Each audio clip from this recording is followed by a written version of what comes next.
You can see me? Yeah. Want me to move that chair? No. What about that stuff, their stuff? Will that be for sure? It doesn't matter, huh? Do I stand behind the balloon and I gotta stand on the fan? That should be fine. I'll just sit on the thing right there. Is it already going? Yeah. Alright, so today we're going to talk about tax liens and taxation. First, I'd like to explain how tax liens came about, and second, what tax liens are, and then third, I'm going to explain to you guys how we can be involved as individuals. So the IRS gives us a history timeline on taxes at irs.gov states in 1787 and 1789 was the evolution of taxation.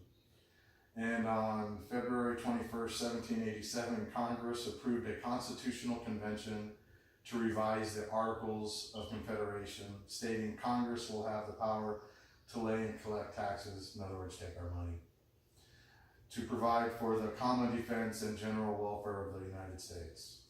In doing so, on September 2nd, 1789, Congress established the Department of the Treasury. And in 1953, President S. Truman changed the Department of Treasury to the IRS, which currently today is the Internal Revenue Service.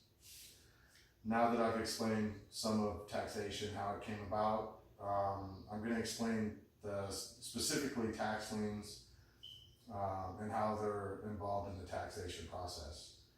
To do this, I'm going to use an article by Ruth Lyons. She wrote for Investor Junkie, November 14, 2018, about tax liens. In her article, she explains that tax liens have been around for more than 200 years, which follows on what I explained when taxation started.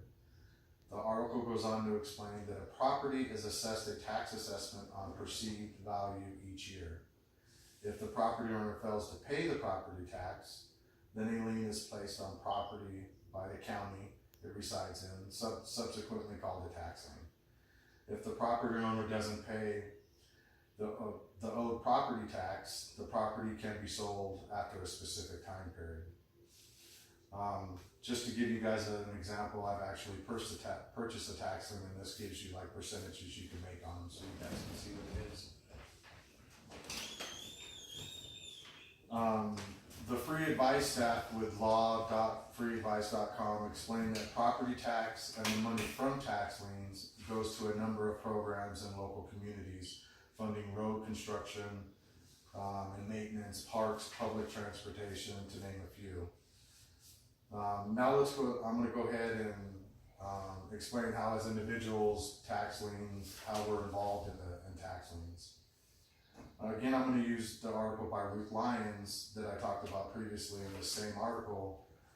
She explains that we can invest into tax liens and not only get the money that's passed due on the taxes we purchased from the tax lien we purchased, but also a percentage based off what is set by the individual county. So now that we have covered how taxation, tax liens came about and what they are, I want to explain how more into, as individuals, how we're involved and more of what they do. So from what I've explained so far, as a homeowner, if we don't pay our property tax, a lien is placed on our property.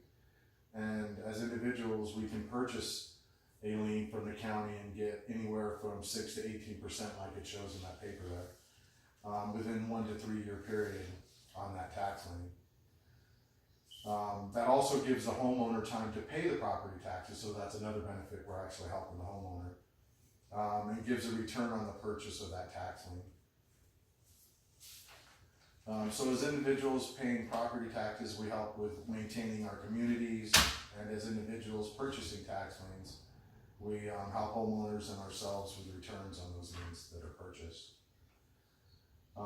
Learning about tax liens, and I hope it gives you guys a better idea about them, because I didn't know about them until I actually researched it. Of course, you should do your research if you decide to do anything like that.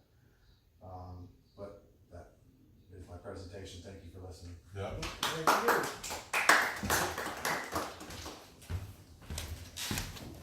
stuff.